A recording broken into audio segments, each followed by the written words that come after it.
What's up, family? Welcome back to the channel. This video is gonna be kind of like a day one review. I hope y'all have tuned into, the other videos that we've been posting on the channel. There really has been a lot, and this trip we were allowed to run a camp, which honestly, we praise God for. It was an incredible experience, but a lot of things were in, Haitian Creole, so some of our English viewers might have been, harder for them to understand. So I'm gonna try to give y'all some insight on what kind of happened, what was going through my mind. I don't want it to be too long, and I'm probably gonna put videos up, try to make it interactive, different things, but we're gonna start. So first of all, coming into the trip, it'd been a while since we, were able to go with the different situations that were happening in Haiti. And then we were like, we're gonna run this camp for children and adults as well, whoever was willing to come. And I remember we had to prepare we prepared these slides because one of the things I do want people to know, they can probably hear it, my Creole is not the best. I've been studying a lot and I've definitely improved, but I'm not a native. So we all prepared different slideshows, different things that we can go off of. And for some reason, when I was doing it, I just couldn't get it done. Every single time I was getting distracted, it was just hard to do. So even coming into the day, I did it in the morning. I was having my mom help me, so shout out to her for that. But yeah, so going into that, I'm already super, super nervous. I don't like speaking in front of people. And even though my group was gonna be younger children, it still was gonna be something that was a little bit, uncomfortable. So going to it, I was nervous, I was sweating.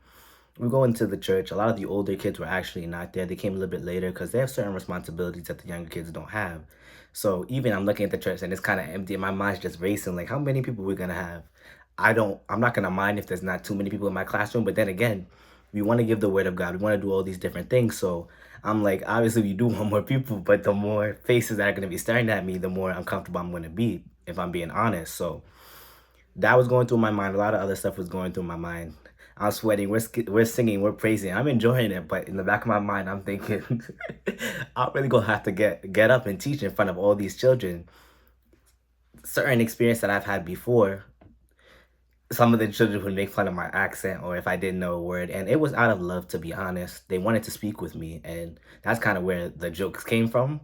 But it's still, to be honest, even when you're going to a different country, it's difficult. So that was the thing that motivated me to study to get better. But it's also like you who wants to get made fun of? I don't care. Like even if you're an adult, that can affect people. So I'm thinking about that going to the camp. After we finish praising, we finish singing, you know, there's two groups of children, and because my older brother Gabe already had his group, which were the older kids all the way up to adults, which I definitely know that was probably a difficult experience for him, balancing teenagers, all this different things. But I was like, which group am I gonna pick now? Because I'm looking at this group where there's like probably the oldest age group was like 12 and then down, maybe 13. I'll say 13 and down, and then sometimes there was babies in that group, toddlers. It was a wide range as well. And then there was this other group which was maybe 9 and then down, which it was still a mix. And I'm like, which group am I gonna pick? So I ended up picking the the group where I just seen a couple of people that I already knew from the previous trips, and I was like, I'm gonna pick that group. So I picked that group. I'm like, I'm gonna go with this group. Obviously I wanted to win coming in, and I thought that group did give me a better chance to win. I'm gonna be honest, but the main reason was I wasn't really thinking about winning at that point. I was focused on me being nervous and all these different things. So that was the main focus. I was like, I know some children in this group. I'm gonna pick this group, and let me tell you, it was the right choice. It was the right choice, not only just for the competitive edge, but the experience I had.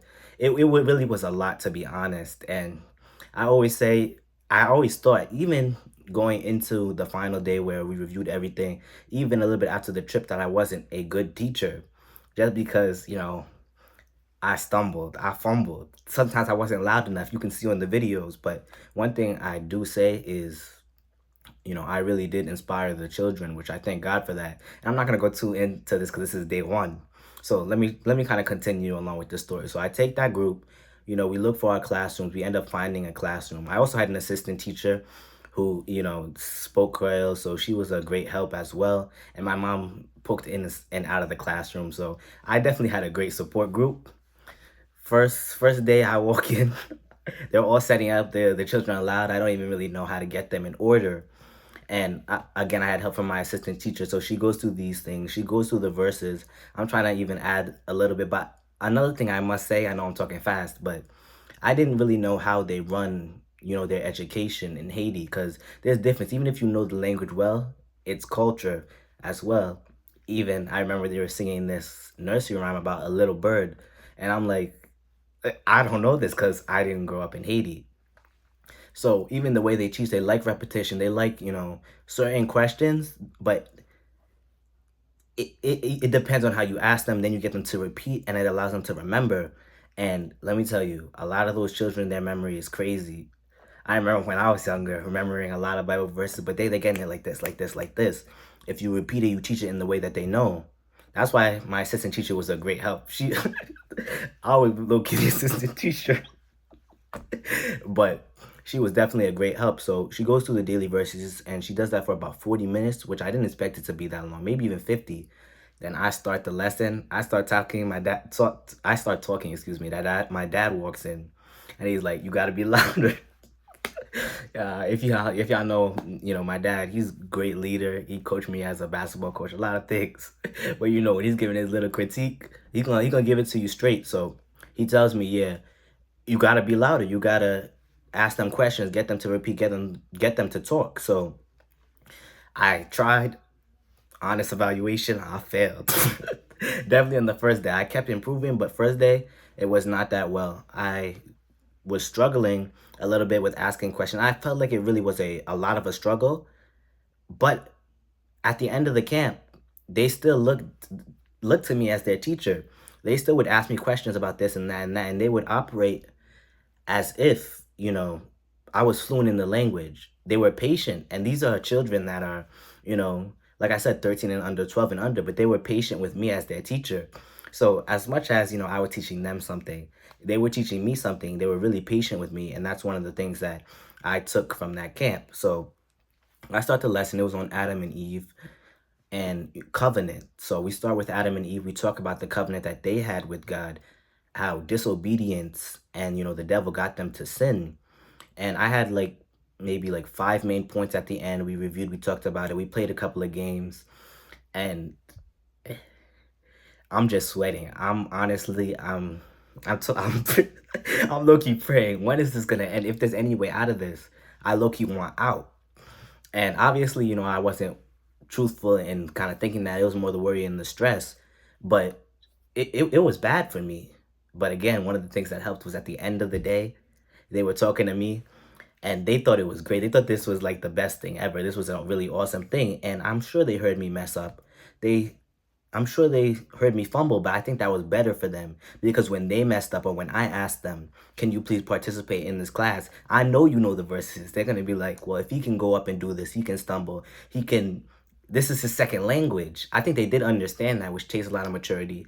That's why I'm grateful for my group because I'm like, these are children, but they're mad mature and they understood that at least to a certain degree. And even when I sat with individuals and talked to them, that is something, that they tried to do.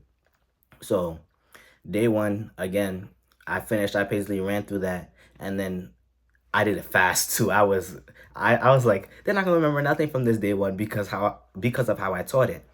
So we finished that again.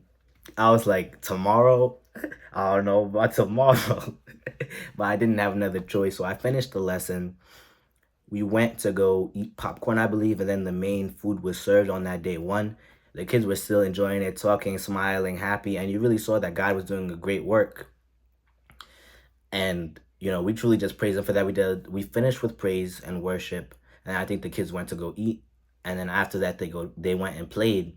And one thing after that first day that I will remember is a couple of my students went and they had a conversation with me talking about, different things, how it is in America.